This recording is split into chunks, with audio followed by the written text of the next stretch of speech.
सौभाग्यशाली गुरुमुख सजन मंडली इसी प्रकार अपने मन और चित्त की समस्त वृत्तियों को एकाग्र करते हुए अपना ध्यान सन्मुख विराजमान हमारे परम इष्ट देव, परम आराध्य देव श्री श्री 108 श्री हजूर सतगुरुदेव दाता दीनदयाल महाराज जी के मुबारक दर्शनों की ओर लगाते हुए एक दफा मीठे स्वर में मिल करके बोलो जयकारा।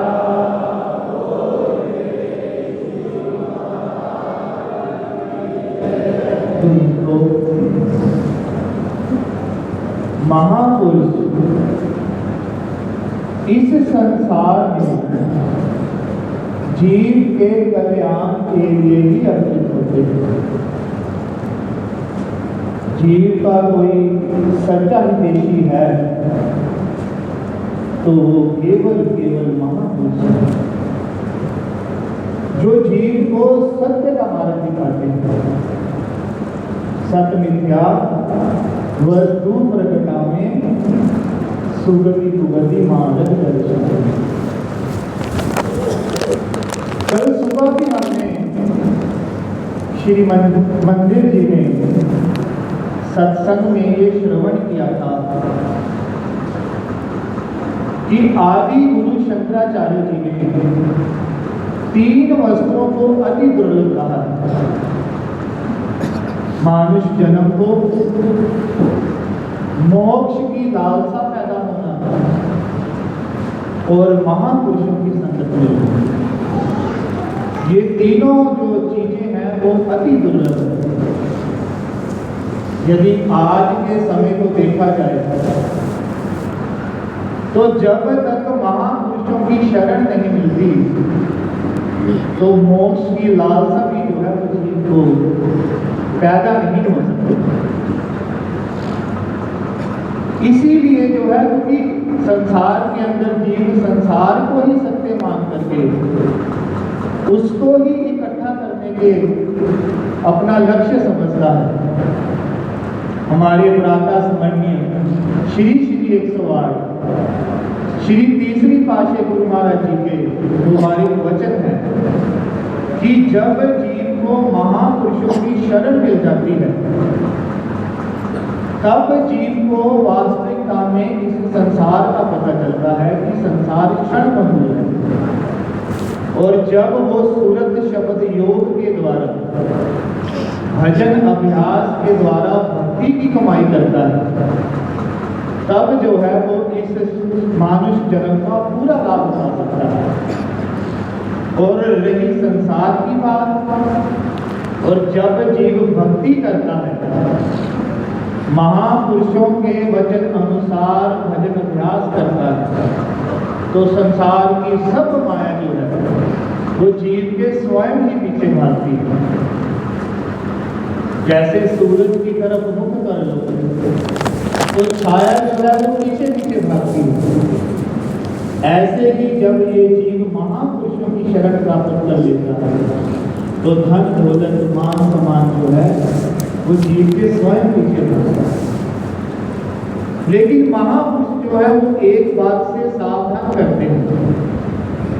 श्री गुरु महाराज जी फरमाते हैं कि जब साधक को, जब गुरुमुख को ये सब वस्तुएं मिलने लग पड़ती हैं, धन दौलत मान सम्मान, तो उसको चाहिए कि और सावधान होकर के सतगुरु के वचनों की पालना करें, क्योंकि माया जो है वो पूरा अवसर ढूंढती है जीव को नीचे गिराने। एक बार हमारे प्रातः स्मरणीय श्री 108 श्री दूसरी पातशाही गुरु महाराज जी चकोरी संत आश्रम में विराजमान थे। एक प्रेमी उनके श्री चरणों में उपस्थित हुआ। दूसरी पातशाही गुरु महाराज जी ने उनसे हाल चाल पूछा और कहा कि आप बड़े समय बाद जो है वो आश्रम में आए। तो दूसरी पातशाही गुरु महाराज जी ने जब ऐसे पूछा तो प्रेमी ने श्री चरणों में बेनती करी कि महाराज जी जो है वो कामकाज ही इतना बढ़ गया है और मान सम्मान भी संसार में इतना है कि हर तरफ जाना पड़ता है और यहाँ आने का अवसर नहीं मिलता। श्री गुरु महाराज जी ने वचन फरमाए कि हम ये पूछ रहे हैं कि आप भक्ति कितनी करते हैं, भजन अभ्यास कितना करते हैं। तो उसने बेनती करी कि स्वामी जी इसके लिए तो समय नहीं मिल पाता। तो श्री गुरु महाराज जी फरमाते हैं कि ये कितनी बड़ी गफलत है। महापुरुषों की संगत मिल गई, उनका साथ भी मिल गया, फिर भी जीव जो है वो कितनी लापरवाही कर रहा है। ये संसार का मान प्रतिष्ठा धन दौलत जो है वो सब कुछ यही छूटने वाला है। लेकिन यदि जीव को ये सुंदर अवसर मिला है तो उसको चाहिए कि वो सतगुरु की सेवा मान करके, सतगुरु की आज्ञा में चल करके भक्ति का लाभ प्राप्त करे। नहीं तो बड़े बड़े पद प्रतिष्ठाएं जो हैं वो यही छूट जाती हैं। इसका बड़ा सुंदर उदाहरण आता है कि एक बार भगवान श्री कृष्ण जी और अर्जुन जी जो है वो राजसीय जग में उन्होंने देखा कि एक चींटा जिसकी 3 टांगे थी, एक टांग उसकी टूटी हुई थी, बड़ी मेहनत से वो एक अन्न का दाना जो है वो लेकर के जा रहा था। जैसे ही अर्जुन ने ये देखा तो उसने भगवान कृष्ण जी से पूछा कि माधव ये जीव देखो कितनी मेहनत से एक अन्न का दाना जो है वो लेकर के जा रहा है, क्या इसको कभी सुख मिलेगा? तो भगवान श्री कृष्ण जी कहते हैं कि अर्जुन ये चींटा 14 बार इंद्र की पदवी पर बैठ चुका है, लेकिन महापुरुषों की संगत ना मिलने के कारण, नाम और भक्ति की कमाई ना होने के कारण जन्म मरण के चक्रों में पड़ा हुआ है। तो गुरुमुखो ये हमारा कितना बड़ा सौभाग्य है कि हमको हमारे श्री सद्गुरुदेव महाराज जी की शरणागति मिली हुई। जब भी हम श्री सद्गुरुदेव महाराज जी के श्री चरणों में उपस्थित हों तो केवल और केवल एक ही चीज मांगे कि प्रभु मुझे भक्ति दो, मुझे नाम की कमाई करने की ताकत बख्शे। संसार वो बख्शे, वो उनकी मौज है, लेकिन हमारे हृदय में केवल और केवल एक ही लालसा होनी चाहिए कि मैं श्री सद्गुरुदेव महाराज जी के वचनों की पालना करके नाम और भक्ति की कमाई कर सकूं। जब भगवान श्री रामचंद्र जी 14 वर्ष का वनवास काट करके वापस अयोध्या में आए तो माता सीता जी और भगवान श्री राम जी सिंहासन पर विराजमान थे। सब मंत्रीगण सुग्रीव जी, विभीषण जी, हनुमान जी और सब मंत्रीगण जो है वो वहां पर विराजमान थे। भगवान श्री राम जी और माता सीता जी अपनी मौज अनुसार सबको कुछ ना कुछ भेंट स्वरूप दे रहे। जैसे ही हनुमान जी की बारी आई तो भगवान श्री राम जी ने कहा कि अब हम जो है हमारे बहुत ही महत्वपूर्ण भगत जो है प्यारे भक्त हनुमान जी को बहुत विशेष उपहार देना चाहते हैं। एक विशेष हार जो रत्नों से जड़ा हुआ था माता सीता जी का, हम भेंट स्वरूप इनको जो है वो देना चाहते हैं। जैसे ही हनुमान जी ने ये सुना तो वो खुश नहीं हुए बल्कि और उदास हो गए। अब प्रभु श्री राम जी तो हृदय की व्यथा को जानते थे, लेकिन सबको शिक्षा देने के लिए उन्होंने हनुमान जी से पूछा कि तुम्हारे मन में कोई और बात भी है।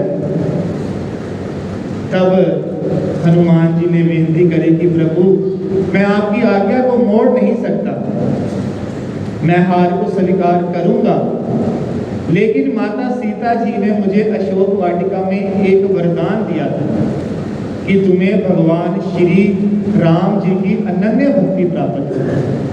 तो प्रभु यदि मुझे कुछ देना चाहते हैं तो मैं ये चाहता हूं कि मेरे हृदय में इन रत्नों की जगह पर माता सीता जी और आप दोनों की युगल छवि जो है मेरे हृदय में आकर के विराजमान हो जाए। जैसे ही उसने ये बेनती करी तो माता सीता जी ने उनको वरदान दिया कि वत्स तुम वाकई में ही इस योग्य हो कि जिसने जरा सा भी संसार की तरफ जो है वो धन दौलत को मान सम्मान नहीं दिया। जैसे ही माता जी ने उनको ये वरदान दिया तो तीनों लोगों ने देखा कि श्री हनुमान जी के हृदय में माता सीता जी और हनुमान और श्री रामचंद्र भगवान की युगल छवि आकर के विराजमान हो गई।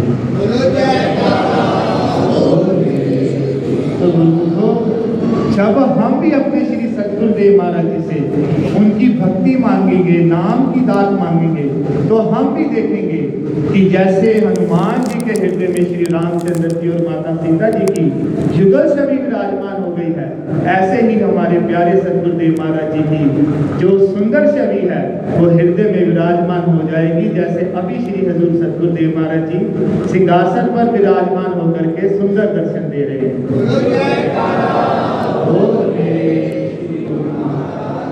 तो गुरुमुखो बस हम अपने सद्गुरुदेव महाराज जी से यही मांगे कि मेरे सिर पर रख दो दाता जी अपने ये दोनों हाथ, हारा वाले दीजिए नाम भक्ति की दात।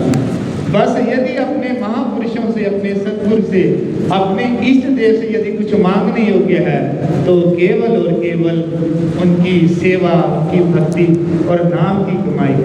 जब हम निर्मल मन से अपने श्री सद्गुरुदेव महाराज जी के चरणों में ये मांग रखेंगे तो सद्गुरुदेव महाराज जी भी हमारी मांग को पूर्ण करते हुए हमको भक्ति से मालो माल कर देंगे कि जिस पर सद्गुरु हुए दयाल भक्ति धन से करे निहाल। तो गुरु को हम उनकी आज्ञा बोझ में चलते हुए केवल अपने हृदय में नाम और भक्ति की लालसा को उत्पन्न करें और अपने सद्गुरुदेव महाराज जी की प्रसन्नता के पात्र बने। बोलो जयकारा बोल मेरे।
भक्ति से सेवा सत्संग में रंग डालो जी तन